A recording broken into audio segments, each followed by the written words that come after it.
الرحيم فمن يرد الله أن يهديه يشرح صدره للإسلام وقال النبي صلى الله عليه وسلم من يرد الله به خيرا يفقهه في الدين اللهم ارحمنا بالقرآن العظيم واجعله لنا إماما ونورا وهدى ورحمة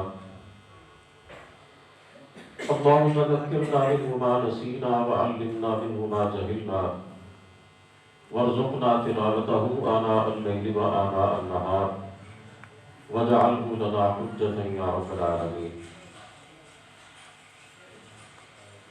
سب تعریفیں اللہ رب العالمین کے لیے جو بے شمار درود و سلام نبی کے اقدس حضرت محمد الرسول اللہ صلی اللہ علیہ وآلہ وسلم کی ذات گرامی پر، آپ کی آل طاہرہ اور آپ کے صحابہ کرام پر، اور قیامت تک آپ کی فرما برداری کرنے والے ہر مسلمان پر اللہ کی کروڑوں رحمتیں ہوں۔ والد الاحترام حضرت مولانا قاری نصیر احمد عثمانی صاحب، علماء کرام اور انتہائی عزیز طلباء، یہ میرے لیے بڑی خوش قسمتی کی بات ہے کہ آج مجھے آپ کے اس دینی مرکز میں قرآن کریم حفظ کرنے والے بڑے ہی پیارے طلباء سے کچھ گفتگو کرنے کا موقع ملا ہے۔ محترم قاری صاحب نے بتلایا کہ اس نشست میں ایسے بھی علماء موجود ہیں، نوجوان خطباء موجود ہیں کہ جو اس مدرسہ کے سابقین ہیں، یہاں سے قرآن کریم کا علم حاصل کر کے، قرآن کریم کو حفظ کر کے مختلف مقامات پر اپنی ذمہ داریاں انجام دے رہے ہیں۔ میں اختصار کے ساتھ چند باتیں آپ کی خدمت میں عرض کرنا چاہتا ہوں اور کوشش کروں گا کہ عام فہم آسان انداز میں طلباء کے ذہنی معیار کے مطابق کچھ کہہ سکوں، کچھ باتیں اللہ کی توفیق سے سمجھا سکوں۔ سب سے پہلی بات تو یہ ذہن میں رکھنی چاہیے کہ علم اللہ کا نور ہے اور یہ کبھی ایسے دل میں اپنی جگہ نہیں بناتا کہ جو گناہوں اور معصیتوں میں لطف ہوگا۔ علم اسی سینے کے اندر سماتا ہے اور اسی میں اپنی جگہ بناتا ہے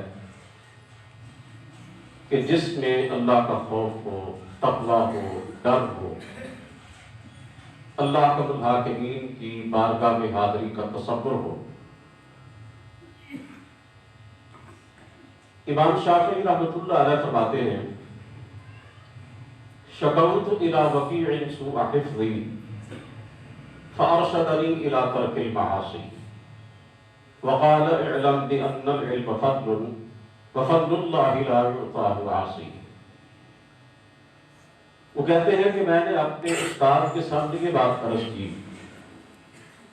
کہ میرا حافظہ کچھ کمزور ہے، میری قوت یادداشت میں کچھ ضعف ہے، چیزوں کو یاد رکھنے کی کوشش کرتا ہوں تو قدرے بھول جاتا ہوں، اور آپ کو معلوم ہے کہ قرآن مجید یاد کرنے کے لیے، احادیث کو سمجھنے کے لیے، دینی علوم کو اپنے ذہنوں میں اتارنے کے لیے یادداشت کا اور قوت حافظہ کا مضبوط ہونا ضروری ہے۔ فرماتے ہیں کہ میں نے عرض کیا کہ استاد محترم میرا حافظہ کمزور ہے، تو میرے استاد نے مجھے یہ نصیحت کی کہ اے میرے برخوردار، اللہ کی نافرمانیوں کو چھوڑ دے، معصیتوں سے کنارہ کش ہو جا، گناہوں سے باز آ جا، اس لیے کہ علم اللہ کا فضل ہے اور یہ اسی کو عطا کیا جاتا ہے کہ جو اللہ کا مطیع اور فرمانبردار ہو۔ گناہگار، فاسق، فاجر، بدکار، رب کے باغی کے سینے سے یہ علم بہت جلد نکل جاتا ہے۔ پہلی بات یہ ہے کہ جگہ ہی نہیں بنا پاتا، اور اگر کچھ دیر کے لیے دل میں آ بھی جائے تو جلد رخصت ہو جاتا ہے۔ یہ جو گناہ ہے یہ ظلمت ہے، یہ تاریکی ہے، یہ اندھیرا ہے، اس کے ہوتے ہوئے علم کی روشنی کوئی فائدہ نہیں دیتی ہے۔ سرکار دو عالم صلی اللہ علیہ وسلم نے اپنے ارشادات میں زندگی کے ایک خاص حصے کی خاص حفاظت کا حکم دیا ہے، اور وہ ہے جوانی کا عرصہ، جوانی کا وقت، کہ جس میں انسان کی تمام صلاحیتیں، وہ جسمانی ہوں، وہ ذہنی ہوں، وہ روحانی ہوں، سب کی سب اپنے عروج پر ہوتی ہیں۔ انسان نیکی کا ہر کام کر سکتا ہے اور برائی کا ہر کام بھی کر سکتا ہے۔ یہی وہ دور ہے کہ جسے زندگی کا سنہری دور کہا جا سکتا ہے، جس میں انسان اپنی آخرت کی تیاری کر سکتا ہے، جس میں اپنی عاقبت کو سنوارنے کا اہتمام کر سکتا ہے، جس میں اللہ کی بندگی کر سکتا ہے، جس میں پروردگار کی عبادت کر سکتا ہے۔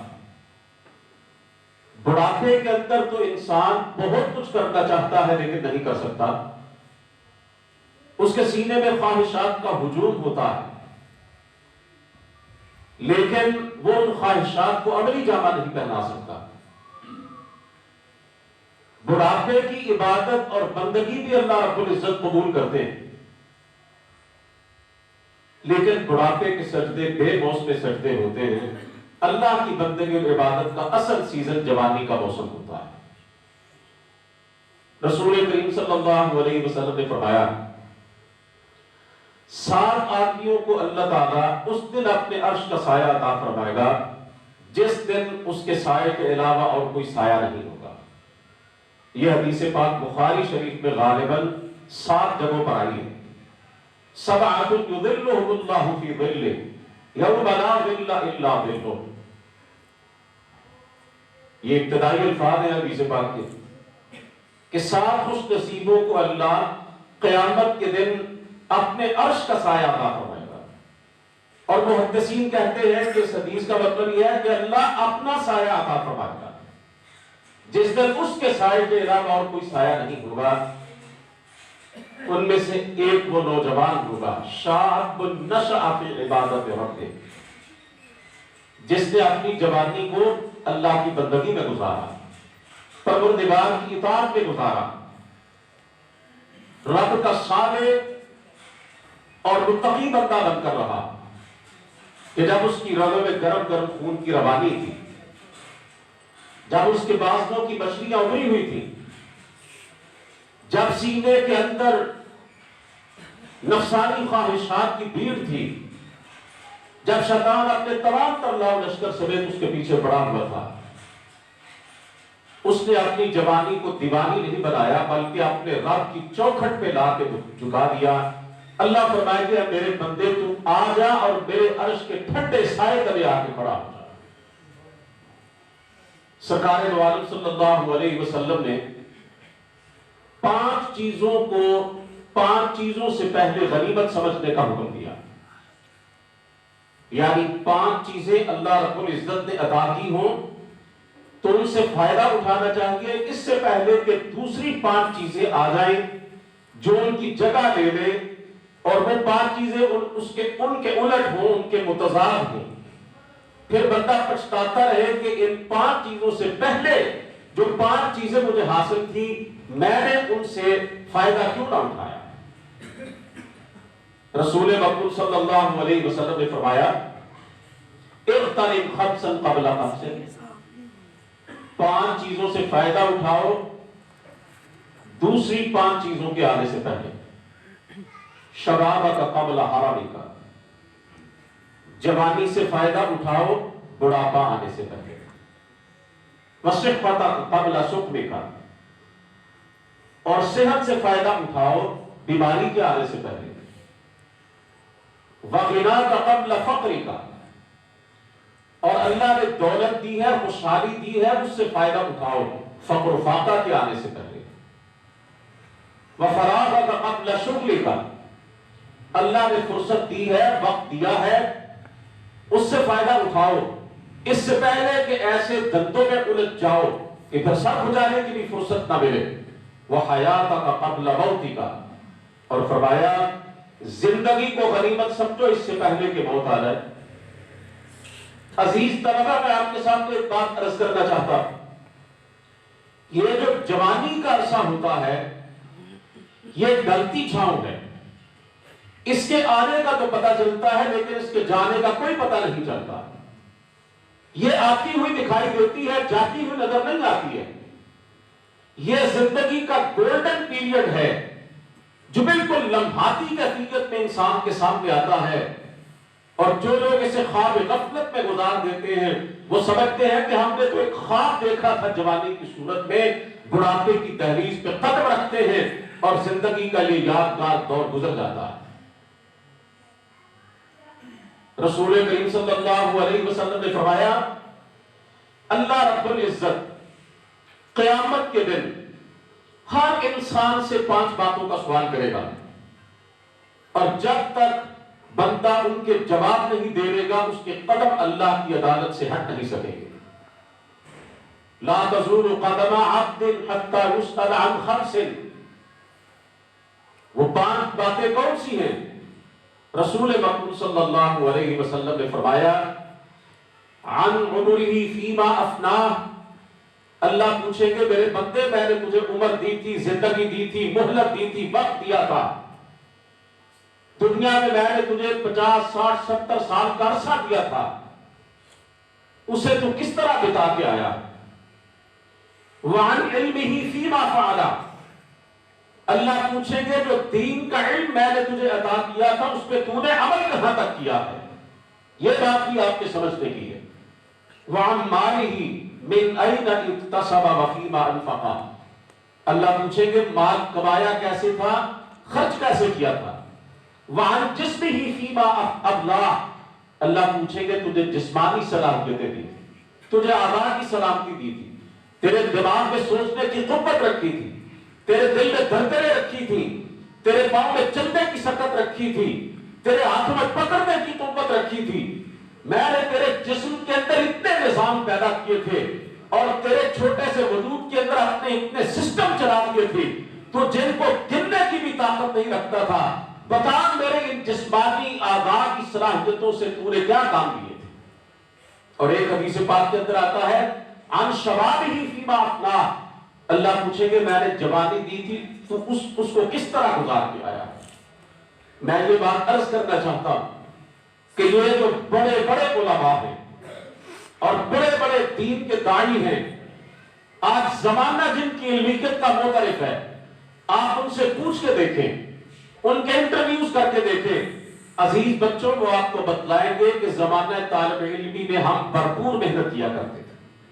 آج ہم جو کچھ بنے ہیں اس کی بنیاد اس دور میں پڑی تھی کہ جب ہم 12 14 15 16 سال کی عمر کے تھے، جب ہم مدارس میں اپنے اساتذہ سے تعلیم حاصل کرتے تھے، ہم نے وہ زمانہ غفلت میں نہیں گزارا، کھیل کود میں نہیں گزارا، بلکہ اپنے اوقات کا اکثر حصہ ہم قرآن و سنت پر غور و فکر کرتے ہوئے اور قرآن و حدیث کو یاد کرتے ہوئے گزارتے تھے۔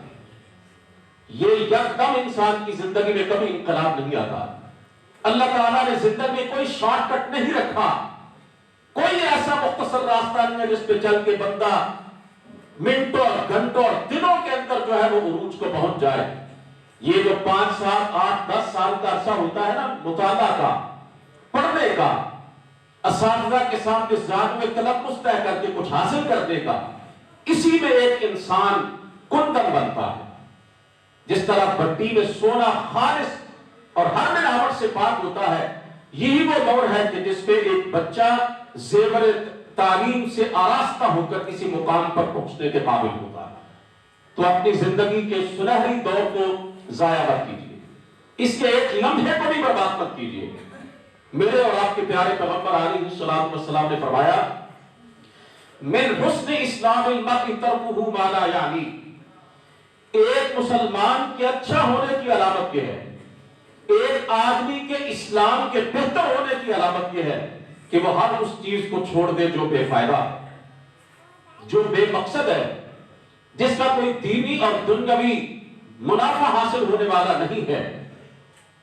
اسلام اپنے ماننے والوں کو اتنا باوقار دیکھنا چاہتا ہے کہ وہ عمر عزیز کا ایک لمحہ بھی برباد مت کرے۔ اور یہ میں عرض کرتا چلوں، آپ جب قرآن کریم حفظ کر کے نکلیں گے، مدارس سے فارغ ہو کر نکلیں گے، شیطان آپ کے پیچھے اپنے لاؤ لشکر سمیت ان لوگوں کی نسبت کہیں زیادہ پڑے گا اور آپ کے خلاف اپنی قوتوں کو کہیں زیادہ استعمال کرے گا کہ جو مدارس میں نہیں پڑھے، جنہوں نے قرآن کریم کو یاد نہیں کیا، جنہوں نے حدیث پاک سے شغف نہیں رکھا۔ آپ کے پیچھے کہیں زیادہ شیطان جو ہے وہ اپنے چیلے چاٹوں سمیت پڑے گا اور راہ راست سے بھٹکانے کی پوری کوشش کرے گا۔ سرکار دو عالم صلی اللہ علیہ وسلم نے ایسی کھیلوں سے منع کیا ہے جن میں انسان کا قیمتی وقت بہت تیزی کے ساتھ اور بہت بڑی مقدار میں ضائع ہوتا ہے۔ مثال کے طور پر یہ کبوتر بازی ہے، پرندے پالنا، اس پہ اسلام کو قدغن نہیں لگاتا، لیکن یہ جو کھیل کے طور پر کبوتر بازی، سارا دن چھتوں پہ چڑھے رہنا، آدھی رات تک کبوتروں کے پیچھے بھاگتے رہنا، اس سے آپ جانتے ہیں کہ ایسے لوگ اپنی زندگی کا بہت سا وقت برباد کرتے ہیں۔ ایک نوجوان ایک کبوتر کے پیچھے جا رہا تھا، کبوتر اڑ رہا تھا اور وہ اس کے پیچھے بھاگ رہا تھا۔ ذرا غور کیجئے گا کہ رسول مقبول صلی اللہ علیہ وسلم نے کیا فرمایا، الشیطان یتبع الشیطان، شیطان کے پیچھے جا رہا ہے۔ اسی طرح ایک کھیل ہے جسے شطرنج کہا جاتا ہے، آپ نے دیکھا ہوگا تصاویر میں یا ویڈیوز میں شطرنج کھیلتے ہوئے۔ اللہ کے رسول صلی اللہ علیہ وسلم نے اس کھیل کے بارے میں بھی فرمایا کیونکہ اس میں بھی بڑا وقت ضائع ہوتا ہے، سارا دن لوگ لگے رہتے ہیں۔ آپ صلی اللہ علیہ وسلم نے ارشاد کیا من لعب بالنردشیر فکأنما خضب یدہ بلحم الخنزیر بیدہ، جو بندہ شطرنج کھیلتا ہے وہ ایسے ہے گویا اس نے خنزیر کے سور کے گوشت میں اور خون میں اپنے ہاتھ رنگے۔ اتنا بڑا جرم ہے۔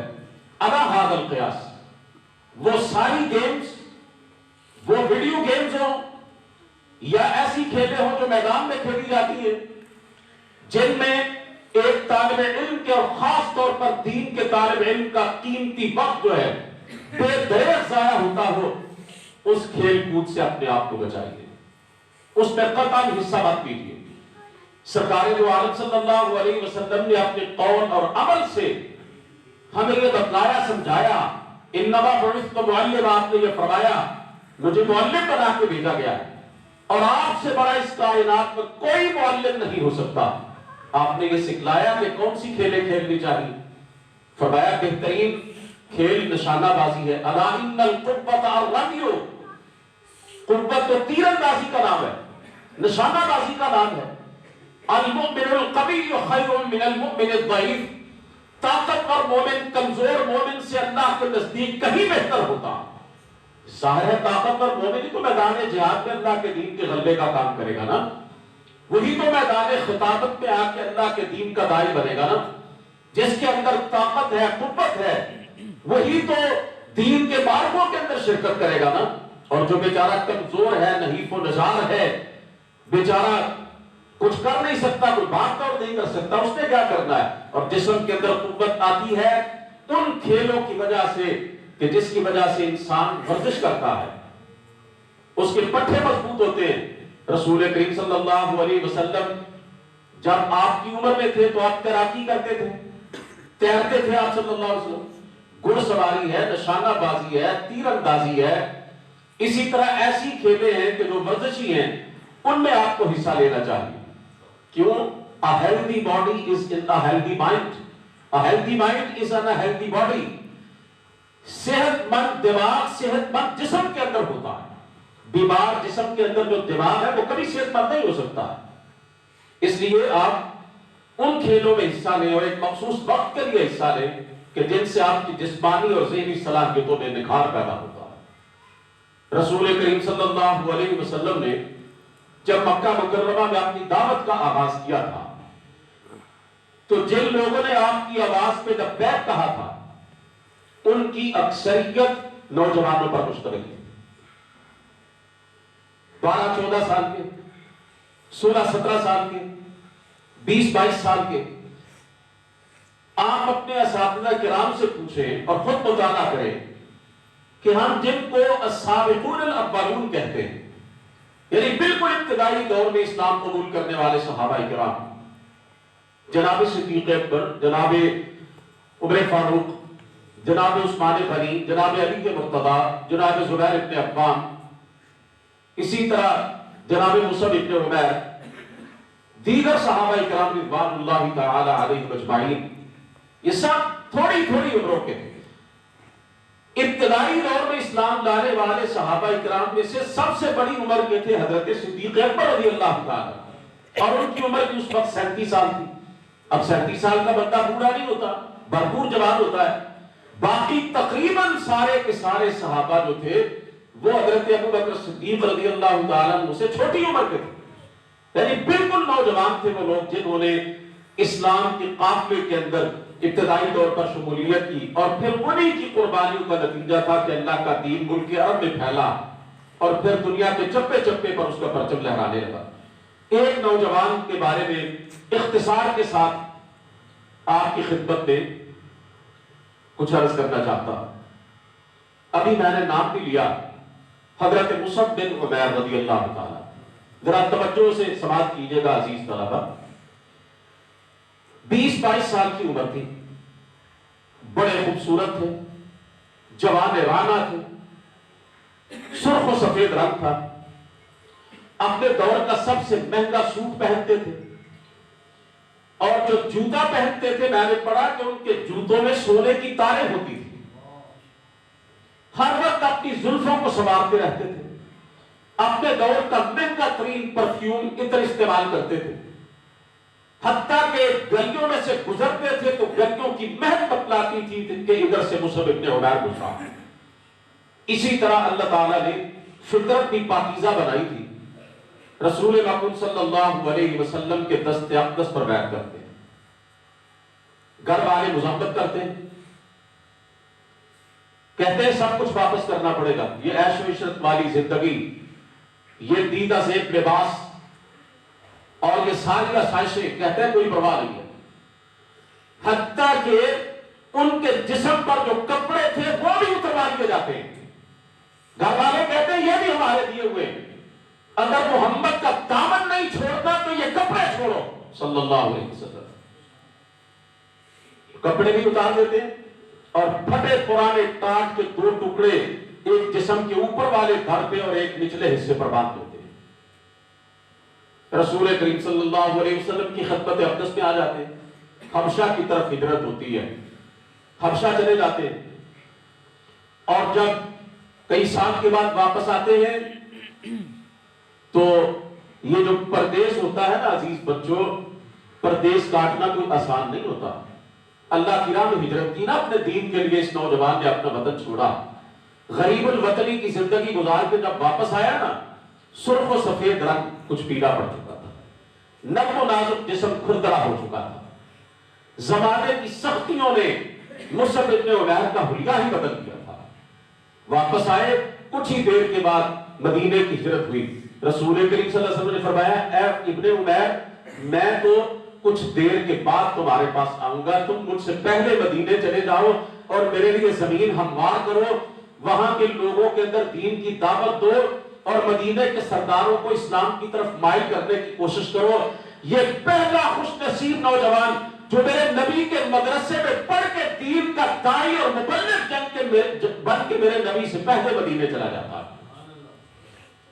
یہ وہی نوجوان ہے، بالکل جس رستے پہ آپ چل رہے ہیں نا، اسی رستے کا مسافر۔ وہاں جا کے جو مدینہ منورہ کے بڑے بڑے سردار تھے ان کے سامنے دعوت پیش کرتے ہیں، اسلام کا پیغام پیش کرتے ہیں، اور ان کی اکثریت حضرت مصعب بن عمیر رضی اللہ تعالی عنہ کی دعوت و تبلیغ سے متاثر ہو کر اسلام قبول کر رہے تھے۔ غزوہ بدر ہوا 2 ہجری میں، یعنی رسول کریم صلی اللہ علیہ وسلم کو مدینہ منورہ گئے ہوئے 2 سال کا عرصہ گزرا تھا۔ کفار چڑھ دوڑے اور رسول مقبول صلی اللہ علیہ وسلم نے لشکر اسلامی کا جھنڈا حضرت مصعب بن عمیر رضی اللہ تعالیٰ عنہ کو تھمایا۔ جب جنگ ختم ہوئی، اللہ رب العزت نے فتح عطا فرمائی، کافروں کو قیدی بنایا جا رہا تھا، تو ان کا سگا بھائی مسلمانوں کے ہاتھوں قیدی بنتا ہے، اور ایک صحابی دیکھتے ہیں حضرت مصعب بن عمیر قریب سے گزر رہے ہیں اور ان کے بھائی کے ہاتھ پاؤں باندھے جا رہے ہیں، اور بھائی کہتا ہے اے مصعب اپنے ساتھی سے کہو کہ میرے ہاتھ پاؤں ذرا ڈھیلے کر کے باندھے، لیکن مصعب تو کہتا ہے اپنی زبان بند رکھو، میں تمہارا کچھ نہیں لگتا، تم میرے بھائی نہیں ہو، بلکہ تمہاری بجائے وہ میرا بھائی ہے جو تمہاری مشتیں باندھ رہا، تو کافر میں مسلمان، میرا تیرا کیا رشتہ؟ اور پھر کہتے ہیں اس کے ہاتھ پاؤں ذرا کس کے باندھو، اس کی ماں بڑی امیر ہے، اسے چھڑوانے کے لیے بڑے پیسے دے سکتی ہے۔ یہ دین کی غیرت دیکھیے ذرا، یہ ایمان کی حمیت دیکھیے۔ اور پھر غزوہ احد آتا ہے اگلے ہی برس، رسول کریم صلی اللہ علیہ وسلم پھر اپنا جھنڈا حضرت مصعب رضی اللہ تعالیٰ عنہ کے ہاتھ میں تھماتے ہیں۔ کافر اس ہاتھ کو کاٹ دیتے ہیں جس میں جھنڈا تھاما ہوا، دوسرے ہاتھ میں پکڑ لیتے ہیں، وہ ہاتھ بھی کاٹ دیا جاتا ہے، کٹے ہوئے بازوؤں کا حلقہ بنا کر اس جھنڈے کو سینے سے لگا دیتے، گرنے نہیں دیتے، سینے میں بچھا مارا جاتا ہے، جب تک جسم میں خون کی ایک رمق بھی باقی رہی نبی کے جھنڈے کو گرنے نہیں دیا۔ یہ میرے نبی کا تیار کرتا نوجوان تھا۔ اور جب شہداء احد کو دفن کرنے کی باری آئی، بڑی قابل توجہ بات ہے، قرآن کریم کے طلباء یہاں موجود ہیں، آپ بڑے خوش قسمت ہیں عزیز بچوں۔ جب شہداء احد کو دفن کیا جا رہا تھا، رسول کریم صلی اللہ علیہ وسلم کے سامنے شہداء کی میتیں لائی جاتی، اور آپ پوچھتے ان میں سے قرآن زیادہ کس کو یاد تھا؟ جس کے بارے میں صحابہ کہتے ہیں اللہ کے رسول اس کو زیادہ قرآن یاد تھا، آپ اس کو دفن پہلے کرتے، دوسرے کو بعد میں کرتے۔ قرآن کا کتنا اعزاز و اکرام رسول مقبول صلی اللہ علیہ وسلم نے کیا۔ حضرت مصعب رضی اللہ تعالیٰ کو دفن کرنے کی باری آئی، یہ وہ نوجوان میں نے بتایا اپنے دور کا سب سے مہنگا سوٹ پہنتا تھا، ناز و نعم میں پلا ہوا تھا، آسائشات کا دل دادے تھا، بڑے امیر گھرانے کا چشم و چراغ تھا، لیکن جب دفن کرنے لگے تو ایک ہی چادر تھی، سر کی طرف رکھنے لگتے تو پاؤں ننگے ہو جاتے، پاؤں ڈانپنے لگتے تو سر ننگا ہو جاتا، اور رسول کریم صلی اللہ علیہ وسلم آپ کے قریب کھڑے ہیں، آنکھوں سے آنسو جاری ہیں، اور آپ فرما رہے ہیں یہ میرا عجیب مجاہد ہے، یہ میرا عجیب مجاہد ہے، میں نے اس کو دیکھا پورے مکے میں اس سے زیادہ بانکا اور سجیلا نوجوان اور کوئی نہیں تھا، اور آج اللہ کے دین کی خاطر اس کی یہ حالت ہو گئی کہ آج اسے کفن کا کپڑا نصیب نہیں۔ میں نے دیکھا تھا مکے میں سب سے مہنگا اور سب سے خوبصورت لباس اسی نوجوان کے جسم پر ہوتا تھا۔ آپ نے فرمایا کہ چادر پاؤں کی طرف ڈال دو اور اذخر گھاس کے پتے پاؤں کی طرف ڈال کے میرے اس ساتھی کو دفن کر دو۔ پھر آپ نے یہ آیت پڑھی من المؤمنین رجال صدقوا ما عاهدوا الله علیہ فمنهم من قضى نحبه ومنهم من ينتظر وما بدلوا تبدیلا، کہ مومنوں میں سے کتنے ہی ایسے ہیں جنہوں نے اللہ سے کیے ہوئے اپنے حق کو پورا کر دیا کہ یا اللہ اگر تیرے دین کی خاطر جان بھی قربان کرنا پڑی تو کریں گے، اس سے دریغ نہیں کریں گے۔ اللہ فرماتے ہیں کچھ تو اپنی نظر کو پورا کر چکے ہیں اور کچھ ابھی انتظار میں ہیں، انہوں نے اپنے موقف میں ذرہ برابر بھی تبدیلی پیدا نہیں کی ہے۔ میرے پیارے عزیز بچوں، یہ کردار ہونا چاہیے ایک مسلمان نوجوان، دین اوڑھنا اور بچھونا، صلاحیت اللہ کے دین کی خاطر، جسم و جان کی قوت اللہ کے دین کی خاطر، اللہ کے دین میں کوئی مداخلت نہ ہو، کوئی مصلحت نہ ہو، رب کے دین کے حوالے سے کسی قسم کی کوئی کوئی سمجھوتا کرنے والی کیفیت جو ہے وہ کردار میں نہ آنے پائے۔ آپ تو بڑے خوش نصیب ہیں۔ میں 2 احادیث آپ کے سامنے رکھنا چاہتا ہوں اور آپ کی توجہ کا طلبگار۔ آپ کو یہ احادیث سماعت کرنے کے بعد پتہ چلے گا اللہ رب العزت کے آپ چنیدہ بندے ہیں۔ اللہ تعالیٰ نے آپ کو منتخب کیا، اللہ نے آپ کو بڑی عظمتوں سے نوازا۔ آپ صلی اللہ علیہ وسلم نے فرمایا لا یزال من امتی امت، میری امت میں سے ایک جماعت ہمیشہ قائم رہے گی، اور وہ جماعت کون سی ہوگی؟ قائمۃ بامر اللہ، اللہ کے نبی فرمایا اللہ کے دین کو قائم کرنے والی جماعت، اللہ کے دین کو کھڑا کرنے والی جماعت، اللہ کے دین کی حفاظت کرنے والی جماعت۔ فرمایا لا یضرهم من خذلهم ولا من خالفهم، جو لوگ ان کا ساتھ نہیں دیں گے وہ بھی انہیں کوئی نقصان نہیں پہنچا سکیں گے، اور جو ان کی مخالفت کریں گے وہ بھی انہیں کوئی نقصان نہیں پہنچا سکیں گے۔ حتی یأتی امر اللہ وہم علی ذلک، یہاں تک کہ قیامت آ جائے گی اور میری امت کی وہ جماعت اپنی اسی رستے پر چل رہی ہوگی۔ آپ اللہ کے دین کے طالب علم ہیں، کچھ وقت کے بعد آپ اللہ کے دین کے داعی بن جائیں گے۔ آپ میں سے بعض ایسے ہیں جو ابھی اللہ کے دین کے مبلغ ہیں۔ آپ کے بارے میں اللہ کے رسول نے ارشاد فرمایا کہ یہ میری امت کی جماعت قیامت تک باقی رہے گی، دشمن کوئی نقصان نہیں پہنچا سکے گے، ان کو کوئی گزت نہیں پہنچا سکے گے، حتیٰ کہ قیامت آ جائے گی میری یہ امت کی جماعت اسی طرح قائم رہے گی۔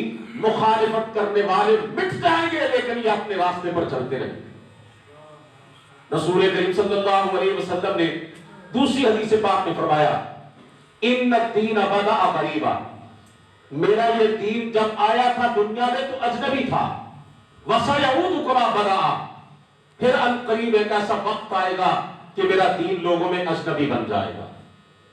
فطوبى للغرباء، فرمایا اجنبیوں کے لیے خوشخبری ہے جو میرے دین کی خاطر دنیا میں اجنبی بن گئے، اور آگے ان کی وضاحت کی وَهُمُ الَّذِينَ يُصْلِحُونَ مَا أَفْسَدَ النَّاسُ مِن بَعْدِي مِن سُنَّتِي، فرمایا یہ وہ لوگ ہیں کہ جو میرے دنیا سے جانے کے بعد میرے طریقوں کی حفاظت کریں گے جن کو لوگوں نے بگاڑ دیا۔ آپ نے ہی تو بڑے ہو کر منبر و محراب کے وارث بن کر، اساتذہ بن کر، شیخ الحدیث بن کر، اسلام کے اسکالر بن کر اللہ کے نبی کے طریقوں کو جو لوگوں نے بگاڑ کے رکھ دیا ان کو نکھار کر لوگوں کے سامنے پیش کرنا۔ آپ نے ہی تو دین کا سچا اور سچا پیغام لوگوں کے سامنے رکھنا ہے۔ آپ نے ہی تو دین پر جو یلغار ہو رہی ہے چاروں طرف سے اس کو دور کر کے دین کا جو آفتاب ہے اس کی کرنوں سے زمانے کو منور کرنا۔ آپ نے ہی تو دور حاضر کے دجالی فتنوں کا مقابلہ کر کے کتاب و سنت کا اصل چہرہ لوگوں کے سامنے رکھنا۔ آپ نے ہی تو لوگوں کو بتلانا ہے کہ یہ شرک ہے، یہ بدعت ہے، یہ خلاف سنت ہے، یہ دین کے اندر اضافہ ہے۔ اللہ کے دین کو جس طرح اللہ کے نبی نے دنیا میں پیش کیا تھا اسی طرح لوگوں کے سامنے اس کی دعوت دینا یہ آپ ہی کی تو ذمہ داری ہے۔ اور رسول مقبول صلی اللہ علیہ وسلم فرما رہے ہیں فطوبى للغرباء، میری امت کے ایسے لوگوں کے لیے بڑی خوشخبریاں ہیں، دنیا میں بھی انہی کے لیے کامیابی ہے اور آخرت میں بھی انہی کے لیے کامیابی ہے۔ اسی طرح عزیز طلبہ فتنوں سے بچ کے رہنا۔ کس طرح کے فتنے؟ اللہ کے رسول نے کبھی تو فرمایا کقطاع اللیل المظلم، جیسے اندھیری رات کے ٹکڑے ایک دوسرے کے بعد آتے ہیں اور ایک سے بڑھ کے ایک تاریخ ہوتا ہے، اسی طرح فتنے آئیں گے۔ کبھی فرمایا کمواقع القطر، جیسے بارش کے قطرے آتے ہیں اس طرح فتنے آئیں گے۔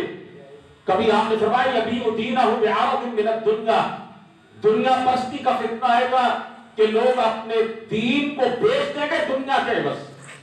کبھی فرمایا یصبح الرجل مؤمنا ویمسی کافرا اور یمسی مؤمنا ویصبح کافرا، ایسے فتنے بندہ صبح کو مومن ہے شام کو کافر ہوگا، شام کو مومن ہے تو صبح کو کافر ہوگا۔ کاسیات عاریات مائلات ممیلات، بے پردہ بے حیا عورتوں کے فتنے ہوں گے، فحاشی اور عریانی کے فتنے ہوں گے، اور ایسے ایسے فتنے کہ جو گناہگار اور خدا کے باغی ہیں نیکوکار بھی انہی کے ساتھ مسلے جائیں گے۔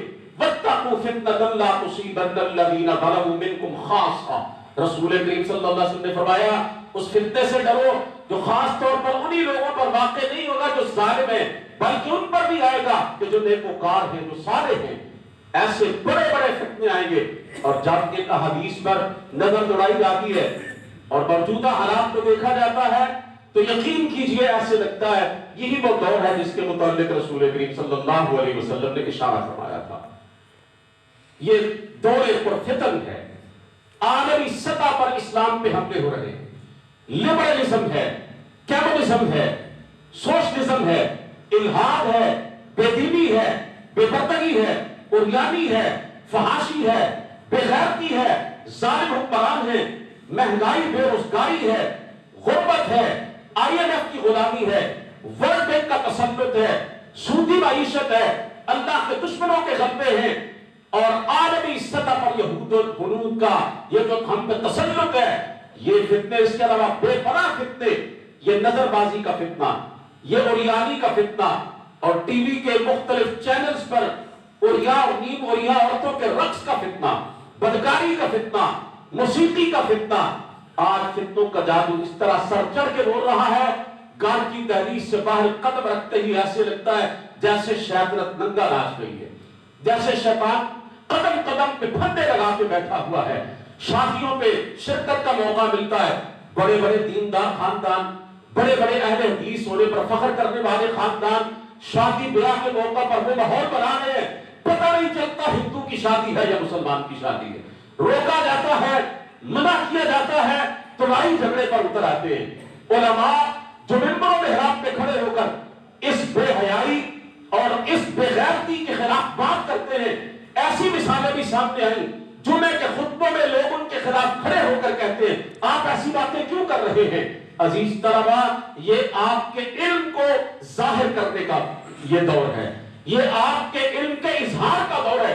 اگر آپ نے بڑے ہو کر مصلحت کوشی سے کام لیا اور دین کے حوالے سے مداہنت سے کام لیا، اللہ کی بارگاہ میں آپ سب سے بڑے مدعو ہوں گے۔ آپ امام مالک کے وارث ہیں کہ جن سے وقت کا حکمران قرآن و سنت کے خلاف فتویٰ لینا چاہتا تھا اور یہ کہلوانا چاہتا تھا کہ زبردستی کی طلاق بھی ہو جاتی ہے، اس کے پیچھے یہ مقصد تھا کہ اگر طلاق زبردستی کی ہو جاتی ہے تو بیعت بھی زبردستی کی ہو جاتی ہے، حکومت بھی لوگوں پہ زبردستی کی جا سکتی ہے۔ امام مالک نے فرمایا جو چاہو کر لو، مجھ سے یہ فتویٰ نہیں لے سکتے۔ انہیں گدھے پہ سوار کرایا گیا، ان کے منہ کو کالا کیا گیا، مدینہ منورہ کا چکر لگایا گیا، اور یہ وہ عظیم الشان انسان ہے جس نے برس و روزہ رسول کے سائے میں بیٹھ کر اللہ کے نبی کی حدیث کا درس دیا تھا، جسے امام مدینہ کہا جاتا ہے، جس نے حدیث کی سب سے پہلی کتاب موطا تصنیف کی ہے۔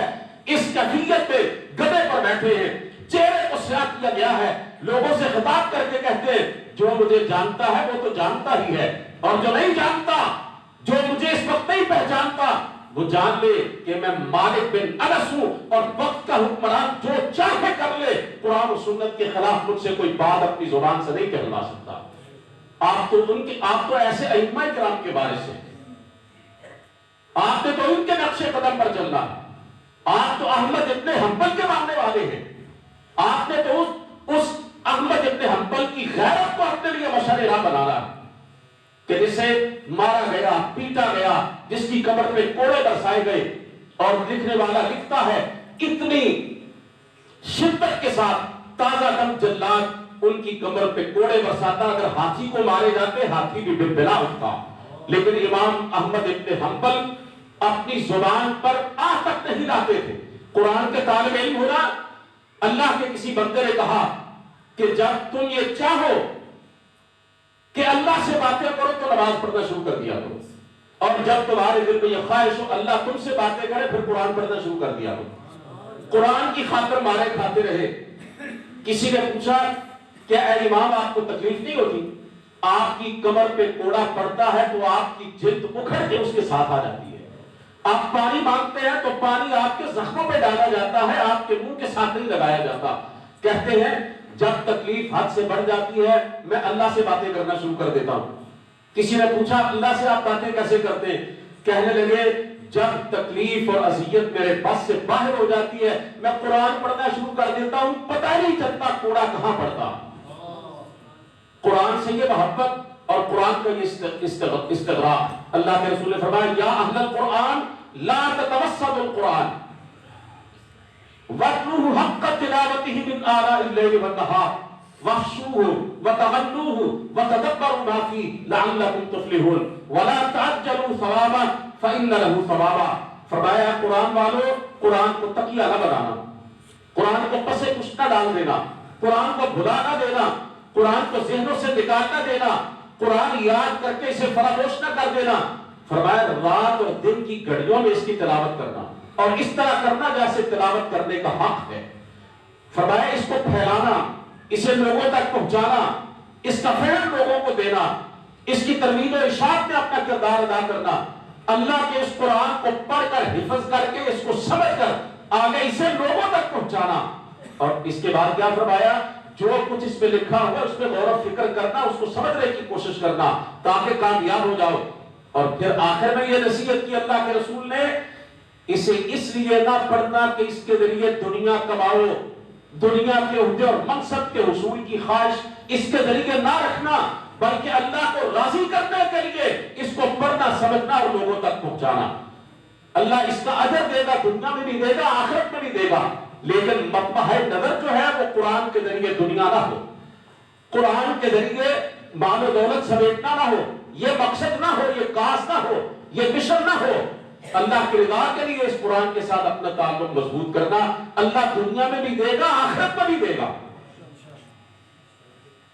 وہ صحابی رسول حضرت حارثہ بن نعمان رضی اللہ تعالیٰ, رسول مقبول صلی اللہ علیہ وسلم نے جنت میں ان کی تلاوت کی آواز سنی. ابھی آپ نے اللہ کے گھر میں بیٹھ کر اسی مدرسے کے طالب علم سے قرآن کی تلاوت سنی, اللہ کے رسول نے اپنے طالب علم کی تلاوت کی آواز جنت میں سنی. اور آپ نے فرمایا اس کی وجہ یہ ہے کہ یہ حارثہ بن نعمان, یہ میرا صحابی رضی اللہ تعالیٰ, یہ اپنی ماں کے ساتھ بڑا ہی اچھا سلوک کرتا. ماں کے ساتھ اس نے سلوک نے دیکھے قرآن کے قاری کی آواز کو جنت میں پہنچا دیا. صرف قرآن پڑھنا نہیں, عمل بھی کرنا ہے. اور جس ماں نے پال پوس کر کھلا پلا کر, جس باپ نے محنت مزدوری کر کے تمہیں بڑا کیا ہے نا, ان دونوں کا حق بھی ادا کرنا ہے. وہ بڑا بدبخت انسان ہے جو قرآن کا حافظ اور قاری ہے لیکن اپنے ماں باپ کا گستاخ اور نافرمان ہے. اس سے بڑا بدبخت اور کوئی نہیں.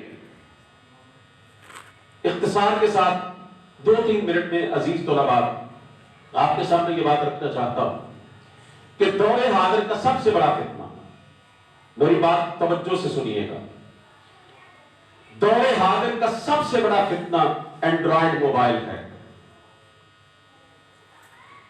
اس سے بڑا فتنہ اور کوئی نہیں. آپ کے ایمان بالغیب کی جانچ اور پڑتال, چھان پھٹک اگر سب سے زیادہ کسی ذریعے سے ہو رہی ہے تو وہ اینڈرائیڈ موبائل کے ذریعے ہو رہی ہے. لوگوں کی نظروں کے سامنے تو انسان اس موبائل میں کوئی ایسی ویسی چیز نہیں دیکھتا, لیکن جب رات کی تاریکی چھا جاتی ہے پھر بستر کے اندر لوگ گھس جاتے ہیں, سارے جہان کا گند دیکھتے ہیں. بڑے بڑے نمازی اور پرہیزگار بھی شیطان کے پھندے میں پھنس جاتے ہیں. کون دیکھنے والا ہے؟ ماں سو گئی, باپ سو گیا, بہن بھائی سو گئے, سارے گھر والے سو گئے, کون دیکھنے والا ہے؟ اور یہ ذہن سے بات شیطان نکال دیتا ہے. وہ جو علیم و خبیر ہے وہ تو دیکھ رہا ہے. یعلم خائنۃ الاعین, وہ جو آنکھوں کی خیانتیں جانتا ہے, وہ جو جانتا ہے کہ بندے نے تاریکی کے اندر بھی چھپ کے کیا دیکھا. سرکار دو عالم صلی اللہ علیہ وسلم کی ایک حدیث پاک سماعت فرمائیے. آپ نے فرمایا کہ اپنی امت کے ایسے لوگوں کو جانتا ہوں جن کی نیکیاں تہامہ پہاڑوں کی طرح روشن ہوگی, بڑی نیکیاں ہوں گی, لیکن قیامت کے دن اللہ ان کی ساری نیکیوں کو تباہ و برباد کر دے گا, ہوا میں اڑا دے گا, ہوا منصورہ بنا دے گا, کوئی اثر نہیں ملے گا. نامہ اعمال نیکیوں سے بڑا ہوگا لیکن برباد. کتنی حیرت کی بات ہے. اللہ کے رسول صلی اللہ علیہ وسلم کے سامنے وہ لوگ بیٹھے تھے کہ جو نیکیوں کی ہرس میں اپنی جانوں کے نذرانے تک پیش کرنا اپنے لیے سعادت سمجھتے, جو جنت کی طلب کے لیے اپنے گلے کٹوا دیا کرتے تھے, جو نیکی کے اتنے لالچی تھے, اتنے حریص تھے کہ اس کی خاطر اپنا تن من دھن داؤ پہ لگا دیتے. حیران ہو کے کہنے لگے اللہ کے رسول صفہم لنا جلہم لنا، ذرا وضاحت سے بتلائیے، کھول کے بتلائیے یہ کون سے لوگ ہوں گے. فرمایا اما انہم اخوانکم ومن جلدتکم فیأخذون من اللیل کما تأخذون ولکنہم اقوام اذا خلوا بمحارم اللہ انتہکوها. فرمایا او میرے ساتھیوں، یہ وہ لوگ ہیں کہ جو تمہارے بھائی بند ہیں تم میں سے ہیں، اور جس طرح تم بڑی نمازیں پڑھتے ہو حتیٰ کہ تہجد بھی پڑھتے ہو، یہ بھی تمہاری طرح نمازی پرہیزگار تہجد گزار ہیں، لیکن ان کا کردار کیا ہے ذرا سنیے گا. فرمایا یہ وہ لوگ ہیں کہ جو دنیا میں اکیلے ہوتے ہیں، تنہا ہوتے ہیں، کوئی دیکھنے والا نہیں ہوتا، خلوت میں ہوتے ہیں، لوگوں کی نظروں سے چھپ جاتے ہیں، پھر بڑے دھڑلے کے ساتھ اللہ تعالیٰ کی بڑی بڑی بغاوتوں کا ارتکاب کرتے ہیں. لوگوں کے سامنے بڑے نیکوکار، بڑا شرعی حلیہ، داڑھی پگڑی، شلوار ٹخنوں سے اونچی، بڑے نمازی پرہیزگار، لیکن تنہائی میں بند کمرے میں اللہ کے باغی اور نافرمان. اللہ ان کی ساری نیکیاں ان کے منہ پہ دے مارے گا اور ان کو جہنم رسید کر دے گا. یہ جو امتحان ہے نا، یہ اینڈرائیڈ موبائل کے ذریعے میرے بھائیوں آج بڑی شدت کے ساتھ دیا جا رہا ہے، اور یہ دور حاضر کا سب سے بڑا فتنہ، اس سے اپنے آپ کو بچا رہا ہے. میں نے دیکھا ہے مدرسوں کے طلباء مسجدوں کے اندر بیٹھ کر فیس بک، واٹس ایپ، سوشل میڈیا اس کا انتہائی منفی اور غلط استعمال کرتے ہیں. گھنٹوں کے حساب سے یہ زمانے کا دجالی فتنہ جو ہے یہ اس کے اندر ڈوبے رہتے ہیں، اپنی عمر عزیز کو برباد کرتے ہیں، اپنی نیکیوں کو ضائع کرتے ہیں. اور میں نے پہلے عرض کیا علم اللہ کا نور، جس دل کے اندر گناہوں کی تاریکیاں ہوں علم کی روشنی وہاں پہ نہیں آتی ہے، سوال ہی پیدا نہیں ہوتا. اس لیے اس فتنے سے بچ کے رہیے گا. اللہ رب العزت فرماتے ہیں کہ ہم لوگوں کے کام لکھ رہے ہیں، لوگوں کے اعمال لکھ رہے ہیں. سورہ یاسین میں وَنَكْتُبُ مَا قَدَّمُوا وَآثَارَهُمْ، جو کچھ لوگ آگے بھیج رہے ہیں وہ بھی لکھتے ہیں، اور جو ان کے آثار جو پیچھے رہ جاتے ہیں ان کے وہ بھی لکھ رہے ہیں. اس کا کیا مطلب ہے؟ ایک بندے نے کوئی غلط کام کیا، کوئی گناہ کا کام کیا، اس کو دیکھ کر دوسرے لوگ جو اس کے راستے پر چلے ان سب کا گناہ بھی اس کے کھاتے میں درج ہوگا. اور اللہ کے رسول صلی اللہ علیہ وسلم نے حضرت آدم کے 2 بیٹوں کی مثال دی. ایک نے قتل کیا تھا اپنے بھائی کو، دنیا میں یہ پہلا قتل تھا. میرے نبی نے فرمایا جتنے بھی ناحق قتل دنیا میں ہوں گے ان سب کا وبال بھی آدم کے اس بیٹے کی گردن پہ ہوگا. آپ کے سامنے فیس بک پر، واٹس ایپ پر کوئی غلط بات آئی، کوئی منفی بات آئی، کوئی گندی ویڈیو آئی، کوئی غلیظ منظر آیا، آپ کی انگلی کے ایک اشارے میں، ایک کلک کے ذریعے اسے کروڑوں لوگوں تک پہنچا دیا، ان سب کا گناہ بھی آپ کی گردن پہ ہوگا. کتنی خطرناک صورتحال ہے. پہلے دور میں گناہ کی، برائی کی بات ایک آدمی کو کوئی بتلا دیتا تھا، کوئی 8-10 آدمیوں کو بتلا دیتا تھا، کوئی 50-100 آدمیوں تک اپنی بات پہنچا دیتا تھا. اب تو انگلی کا ایک اشارہ جو ہے وہ لاکھوں کروڑوں لوگوں تک اس بات کو پہنچا سکتا ہے. بڑی خطرناک صورتحال.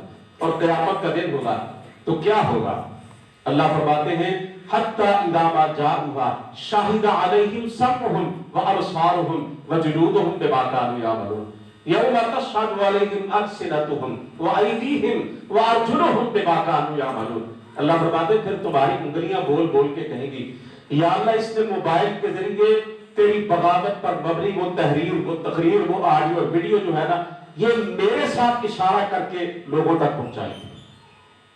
آنکھیں بولیں گی یا اللہ اس نے کمبل اور رضائی کے اندر گھس کر مجھ سے یہ جو آنکھیں تو نے دی انہی کے ذریعے اللہ اس نے وہ منظر دیکھا تھا، وہ فلم دیکھی تھی، یا اللہ وہ تیری بغاوت کا وہ عمل جو ہے اس نے انجام دیا تھا.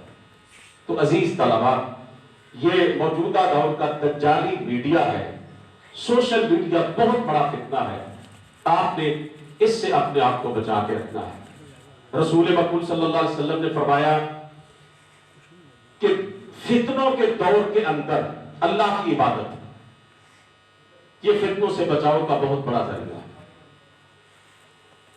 وَمَن يَعْتَصِم بِاللَّهِ فَقَدْ هُدِيَ إِلَىٰ صِرَاطٍ مُسْتَقِيمٍ فَاسْتَمْسِكْ بِالَّذِي أُوحِيَ إِلَيْكَ إِنَّكَ عَلَىٰ صِرَاطٍ مُسْتَقِيمٍ وَمَن يَتَوَكَّلْ عَلَى اللَّهِ فَهُوَ حَسْبُهُ، اللہ پر پختہ ایمان، غیر متزلزل یقین، اللہ کے خبیر و بصیر ہونے پر پختہ اعتقاد، اللہ پر توکل اور بھروسہ، اللہ سے پناہ مانگنا، انہی کے ذریعے دور حاضر کی فتنوں سے آپ بچ سکتے ہیں۔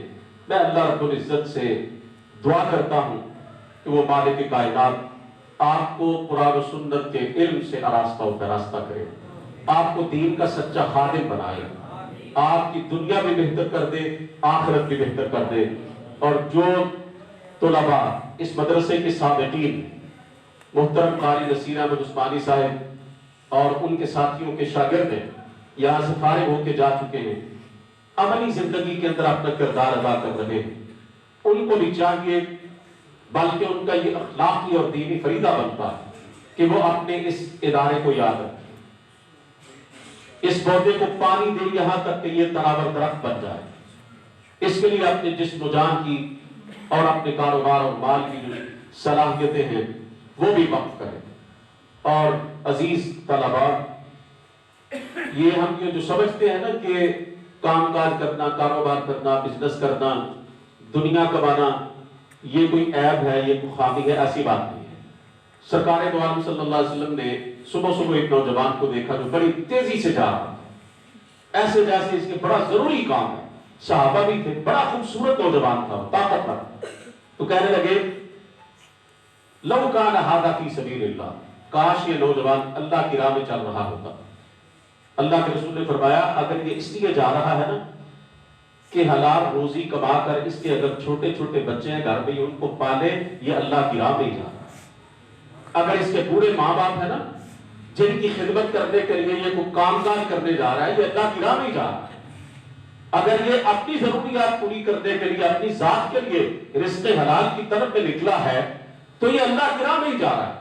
کہنے کا مطلب یہ ہے کہ آپ کوئی بھی کام کاج کریں، حلال روزی کا ذریعہ تلاش کریں، آپ کا کوئی بھی معاش کا ذریعہ ہو، یہ مت سمجھیے کہ یہ دنیاوی کام ہے، یہ بھی سراسر دین ہے، یہ عبادت ہے۔ طلب الحلال فریضۃ من بعد الفریضہ۔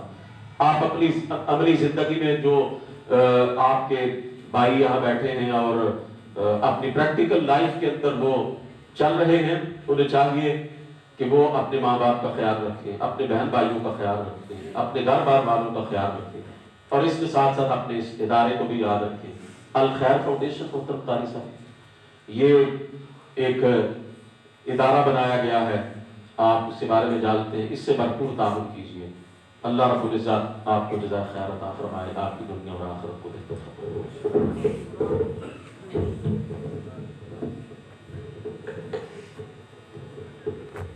جزاک اللہ خیر۔ ہم انتہائی شکر گزار ہیں محترم حافظ غلام مصطفیٰ صاحب حفظہ اللہ تعالیٰ کی، جنہوں نے اپنی گوناگون مصروفیات سے قیمتی وقت نکال کر ہمیں اور ہمارے طلباء کو قیمتی نصیحتیں فرمائی اور وقت دیا، خطاب فرمایا۔ اللہ تعالیٰ آپ کے علم، عمل اور جوانی میں برکت فرمائے۔ تمام طلباء اپنی جگہ پہ تشریف رکھیں۔ آگے پروگرام کو چلانے کے لیے میں ملتمس ہوں محترم جناب حافظ متی الرحمان صاحب۔